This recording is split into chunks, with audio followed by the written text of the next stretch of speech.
Hey, Alex, it's good to see you. Hey, buddy. Man, I think it's time for a dead end. What do you think? I like a dead end. Now, What you got? this is going to end up being dead end number 60, if you can believe it. It feels like dead Really? end is still new, still fresh. Yeah. I remember when they first started, I wanted to call them a cul-de-sac. You just wanted to get the word sack in there. Yeah, that's why there's two of us, though. I came up, I got us halfway there, and you got us across the finish line. I mean, that's basically what a dead end is a cul-de-sac, or a cul-de-sac is a dead end. Well, I want to talk to you. You know, we've talked a lot about entertainers, I think, and people that have brought media and entertainment to people's houses, like Ted Turner. We've talked about Hanna-Barbera. We've talked about all of the options that people have today for entertainment. It's a lot, right? Oh yeah. I mean, you could get kind of overwhelmed with all the options. Well, of course. If you look back across the century, let's call it the 20th century, the previous century. I like it too, but there wasn't, especially early, there wasn't a whole lot of options for entertainment. What are some things you think people would do back in like the 1920s for entertainment? Oh man. Well, there's probably they had kaleidoscopes. Right. they had tops. You could spin a top. You could ride your penny farther. Right. Penny farthing. They're good. Maybe some jacks. Maybe a ball and jacks. That's right. Have you ever played jacks? I've tried. It's difficult. It's it gets you have to boring. Bounce it and grab the onesies and the twosies. My grandmother wanted to teach me, but I wasn't having any of it. Well, there was kind of a craze that happened in the 1920s and 30s. And, the way a dead end works is it's something that was popular, but is no longer popular. And I'll say pole sitting. Yeah, like pole sitting. Yeah, this is probably pretty similar to pole sitting. This was something that happened, and it kind of went into the Great Depression, got really popular at that time. This was dance marathons. Now, have you heard of this? I've participated in a dance marathon. Well, your wedding doesn't count. Come on. No, I was in a 24-hour dance marathon. Were you really? Yeah. Okay. Well, I had no idea. Tell me about that. What was it like? They did it. They locked you in the school. This was at my high school in Michigan. Okay. And they locked us in we had this area called the Commons. It was a lock-in? Yeah. And you locked into the it was Commons? like at 7:00 at night, 6:00, something like that. Yeah. And then it was like a high school dance that just went on and on and on and on. And you got donations. It was for like March of Dimes or something. And you get donations for, for how long you danced? I mean, yeah. Now the ones you're talking about were a little more strict with the rules where you had to be continuously moving for the whole time, right? Yes. Yeah, I mean, this one was a little looser where we, maybe be playing basketball and then, but I think most of us tried to like stay on the dance floor as long as we could. How long did you last? Who knows? It was a long time ago. 24 hours is a long time to be on your feet. It's a long time to be awake. You're like 14. You're with your friends. You're wild. You're free. Yeah, I mean, you have the magic power. Yeah. I mean, but you're talking about the time, like actual endurance contests. Yeah, I'm talking about. Let's start with 1923. Well, first of all, it was around that time that the Olympics were coming back into fashion, right? And so these feats of endurance and strength were kind of a big thing as the Olympic Games became a thing again in the world. And in February of 1923, Ollie Finnerty and Edgar von Ulfen set a record. And this was in Sunderland, England. Guess how long their dancing record was in 1923. Now, this was early days. This was a couple. I don't know if Ollie, I mean, I'm assuming Edgar was a guy, and I don't know about Ollie, if it was just like two dudes dancing or if it was a guy and a girl dancing. I don't know. I think back then it had to be a guy and a girl dancing. Probably. So maybe Ollie had to be touching at all times too. Well, it doesn't say anything. We'll get into that in just a minute. But this first dance record was a mere 7 hours. I was gonna guess 5 hours. I think the first time you do it for, it's still a long time, still more than I could do probably. It is a long time for dancing. To dance with one other person. Yeah. Unless it was slow dancing. I could probably do that for 7 hours. Well, there's issues with slow dancing that we'll get into here. Leaning and groping and, right. Like sleeping. Yeah. Sleepwalking. So groping. Well, you just like put your hands on them and you're holding yourself up and hands go in the wrong place. I don't know. I've never done one of these things, so I'm just guessing. That makes it easier to last 7 hours than, yeah, it's cheating. It's cheating. Well, yeah. Okay. So this happens February 18th of 1923. Ollie and Edgar do the 7 hours. 12 days later, a new record is set across the pond in New York. You never want to be the first one to set a record. No, because Alma, her name was Alma Cummings. Alma Cummings set a record for, guess how far she blew it away? By herself. Yeah. One person dancing. From 7 hours. I think that's like one hand clapping. I don't think one person can dance. No, you can dance by yourself. Don't you, Billy Idol? Come on, dancing with yourself. She went from 7 hours to 27 hours. Yeah, but it's easy by yourself. She wasn't. No, I'm sorry, she wasn't. She had 6 different partners. So the partners had to rotate in. Yeah, no man could keep up with her for 27 hours. She dances for 27 hours, and then I'll bet you Babe Dietrichson either tried and beat it, or I bet she was involved somehow, because there wasn't a record, an athletic type record that she would have heard about and been like, oh, cool. Whether it was goldfish swallowing or competitive knitting, she was there. Yeah, maybe that was a little before. That was around her time, though. Well, this is 1923. So these two people in England, 7 hours. Then Alma Cummings with 6 different partners does it in does 27 hours with partners rotating in. But then I guess a craze kind of caught fire. This must have hit the papers. This is before CNN, right? So there's no news necessarily, but it's in the papers. Her record got broken at least 9 times within 3 weeks after that. Wow. Everybody's breaking this record. So this starts to become a cultural phenomenon, and people are starting to go to these things. And there's not only contestants, but there's spectators. They would serve food.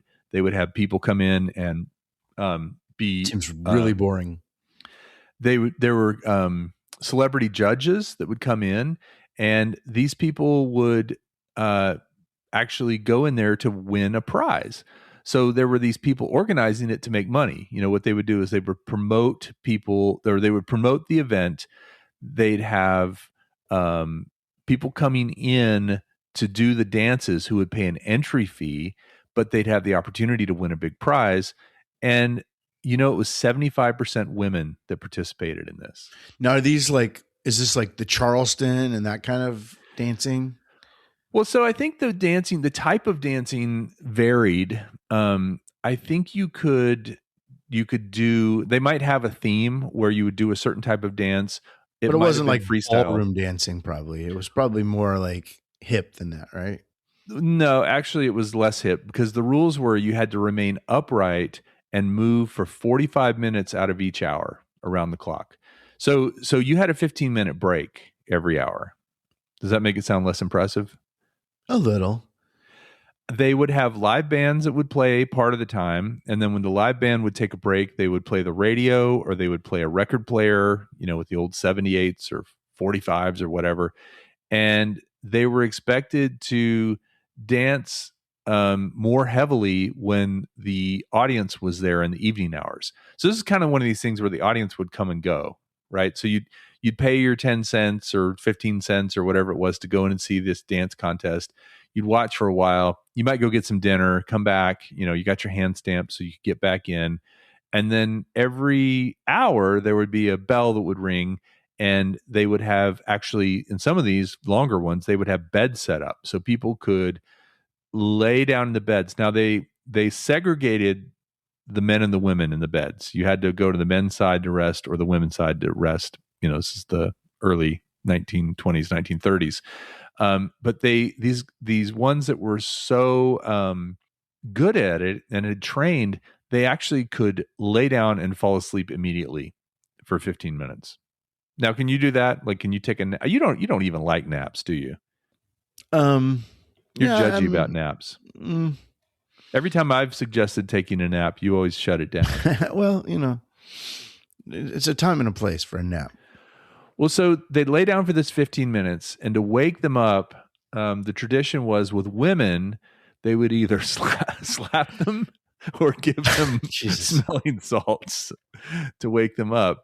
But with men, they actually would dunk them. They would dunk them in a tub of ice water. Yeah, because they would take their head. Cruel to do to a woman, right? Right. Let's give her smelling salts, and if that doesn't work, we'll slap her. Also, sometimes the couples, even though they were in separate twin cots, they would be chained together. So they one of them couldn't leave without the other one leaving. I mean, this got a little bit hedonistic and animalistic. They called these things sometimes cot nights, and this is where they would have the beds out in full public view, and even the moments where the people were sleeping, the audience was watching. Kind of weird. I think it sounds like a really boring thing to go to as an well, I mean, member. There was food, there was a band, right? So other people might be dancing. A kaleidoscope, probably, or jacks. There were other people dancing. There might be a band playing, and then apparently they served these people food because of the number of calories they were burning. They got 12 small meals a day. And they would eat while they were dancing. So they could either, they could eat during their break, but they wanted to reserve that for sleep. So instead, they would eat standing up while they were dancing. I'm still trying to picture how many calories they're burning. Are they dancing? Is it slow or fast? Well, I think when people are there, when there's an audience watching, they're encouraged to dance more fast. So, I mean, sometimes they would start to nod off, right? And so they had to be held up. You were talking about slow dancing. They were required, if your knees hit the ground, you were out.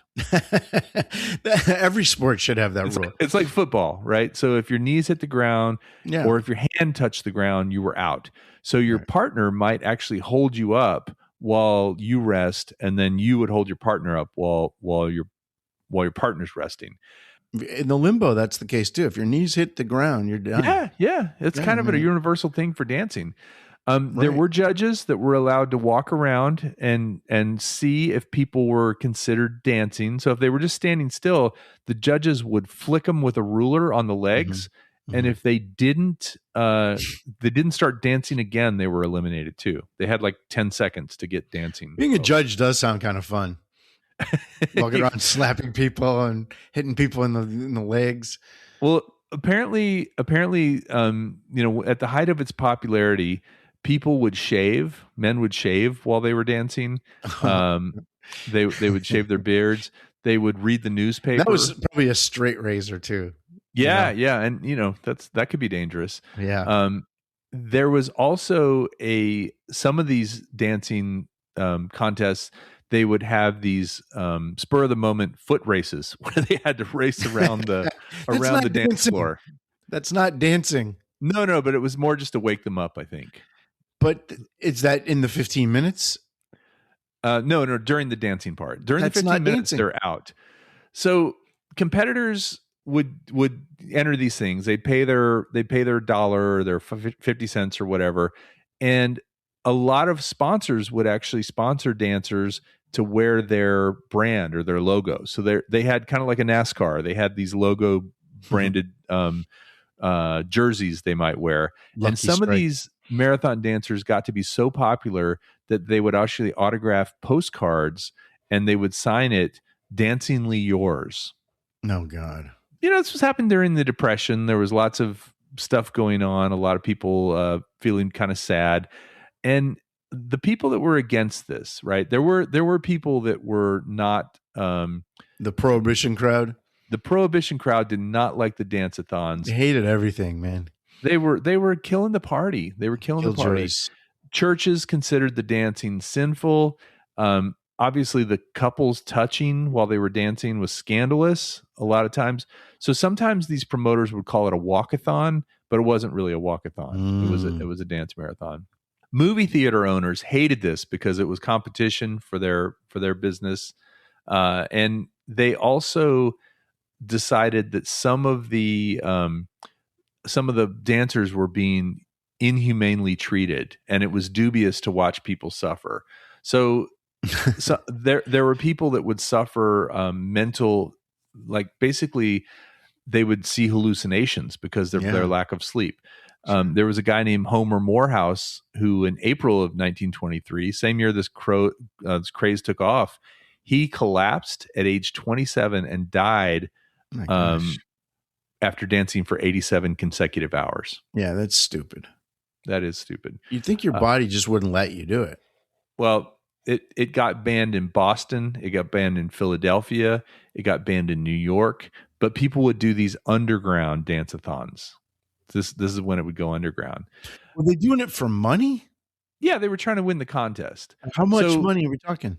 So I'll give you an example. In 1928, 5 years into this trend, a lady named Gladys Lentz danced for 19 hours straight. And her partner, who was dancing with her, they stopped because her partner was starting to hallucinate and punched her in the face. Oh my God. And despite all that, they came in 5th place and they won $50. Which is how much? $1,000 in 2026 money to split. 1928. Yeah, they split $1,000. She got punched in the face. Ain't worth it, Gladys. The winning couple actually won $1,000 1926, which is worth about $19,000 today, or 1920. I mean, it was the Depression. It was, and this became something that some people became professional at. There were a few folks that started to do this professionally. There was a couple named Callum and Vonnie. They were from Minneapolis, and you're going to have to guess how long they danced for to win $1,000, the equivalent of $19,000. Just guess how long they danced for. Was it a world record? I think it was a new world record. Now, this was starting and stopping, every 15 minutes. Yeah. Well, let's see. The one guy tried for maybe 100 hours? 5 months. They danced for 5. Callum and Vonnie danced for 5. Every 45 minutes. Yeah. I don't know if they got like time off for 19,000 today's money. Yep. 20, 10 grand each, basically. In today's money, 10 grand for 5 months. Yeah, that's not torture. Even like reality show. Like Survivor would pay more than that, I think. Yeah, but those things didn't exist back then, right? I'm saying, but that's exactly that's the same people. Yeah, it is the same people.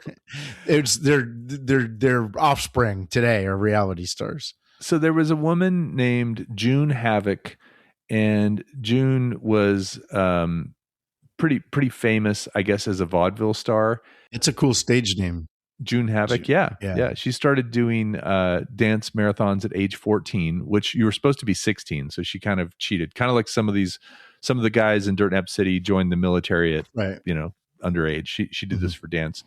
Her record was 3,000 hours dancing and sleeping in 15-minute intervals, and she actually wrote a stage play called Marathon 33. This was in 1933, based on her experience. Now, would you want to go see a stage play about marathon dancing? I mean, it is. The only thing worse than marathon dancing is a stage play about marathon dancing, or a podcast about marathon dancing. I mean, if I'm gonna listen to a podcast, why wouldn't I watch a stage play about it? So there was a guy named Horace McCoy, and he wrote a book. I hadn't ever heard of him, but I had heard of a movie that was made out of this book. It was called "They Shoot Horses, Don't They?" Oh yeah, you heard of that? Mm-hmm. Yeah. You know that's about marathon dancing? I did not know that. No. I didn't know that either. I mean, the name should give it away, but it really doesn't. He participated in and worked as a bouncer and a judge in several dance marathons, and that's where he got the idea to write this story about dance marathons during the Great Depression. So I guess maybe the only thing worse than a podcast would be a book about So did this stop because people started, or the depression stopped and people were like, what were we doing? Now we have other things to do? It hasn't stopped. You talked about when you were in high school, you did a charity. So a lot of people still do this for charity, but it's not the Mhm. same kind of thing. It's No, a little less stringent, probably a little less dangerous, hopefully. less But slapping. there are still charity events that go on. So Penn State has the Penn Hellenic Dance Marathon, also called the Thon, and they have raised just a ton of money. Northwestern University, the NUDM, the Northwestern University Dance Marathon, was founded in 1975. The Indiana University, the IUDM, has raised over $32 million for a children's hospital. Wow, that's awesome. Iowa, Florida, all these places have these dance marathons, but the world record today for continuous dancing by an individual. Now, I think this is without a break, perhaps, or maybe I'm not sure what the Well, criteria for this. if it's less than 5 months, it would be Well, right. it is less than 5 months. So this was an Indian woman named Shruti Sudhir Jagtap. Shruti Sudhir Jagtap. She was 16 years old when she entered this. She danced individually for 127 hours to Kathak music. Do you know what Kathak music is? No. It's Indian music, and the dance involves storytelling, and you communicate these Hindu epics using your hands. You've kind of seen Indian dancers where they're doing all these movements with their hands and their feet and stuff.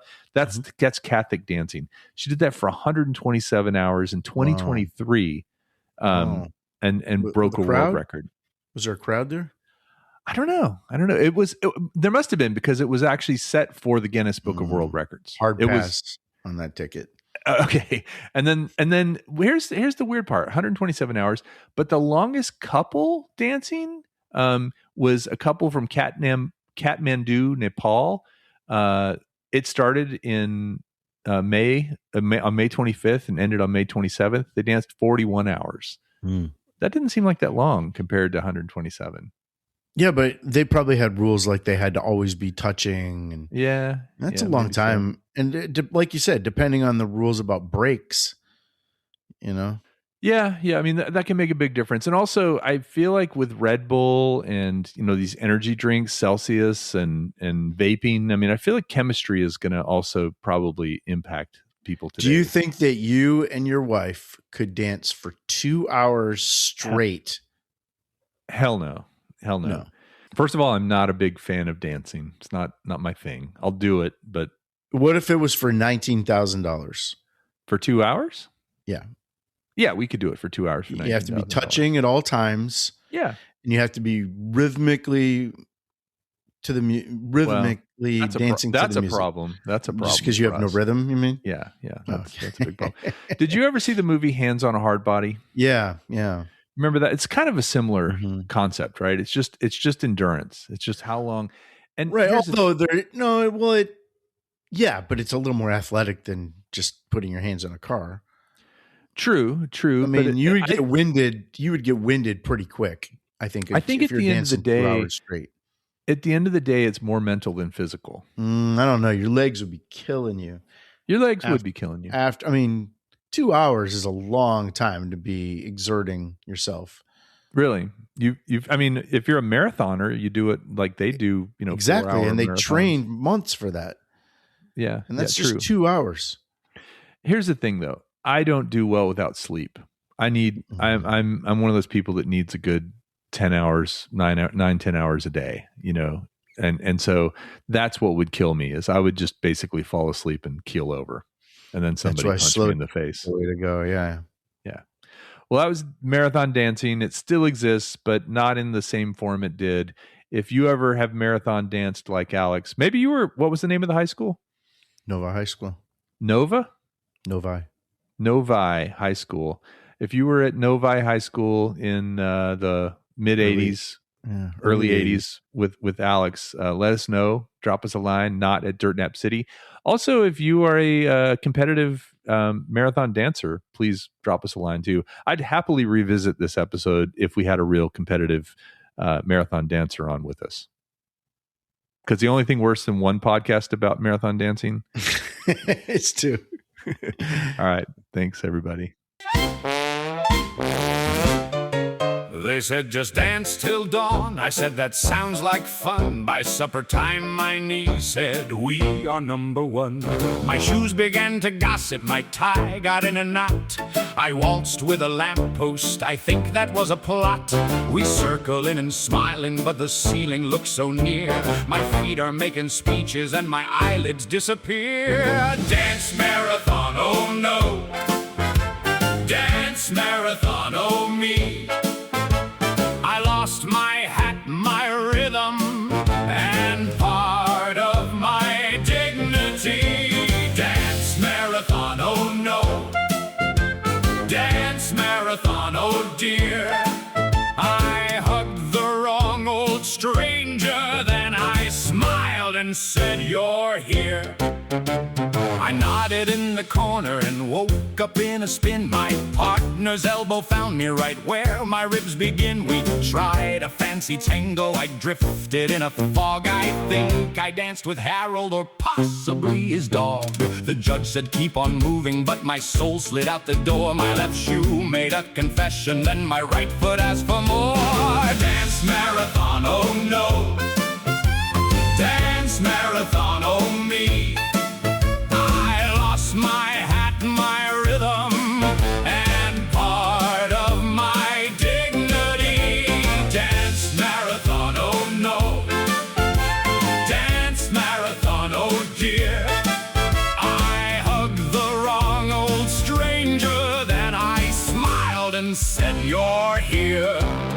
Now here's the grandest trouble when nature starts to call. You can't just leave politely, you must apologize to all. You shuffle like a secret, you pray the line is short, but every pair of jammed up legs is one more awkward sport. Oh, pardon me, excuse my meander, I'm only trying to reach the lavatory grander. Marathon, oh no. Dance marathon, oh me. I lost my hat, my rhythm, and part of my dignity. Dance marathon, oh no. Oh, dance marathon, oh dear. I hugged the wrong old stranger, then I smiled and said, you're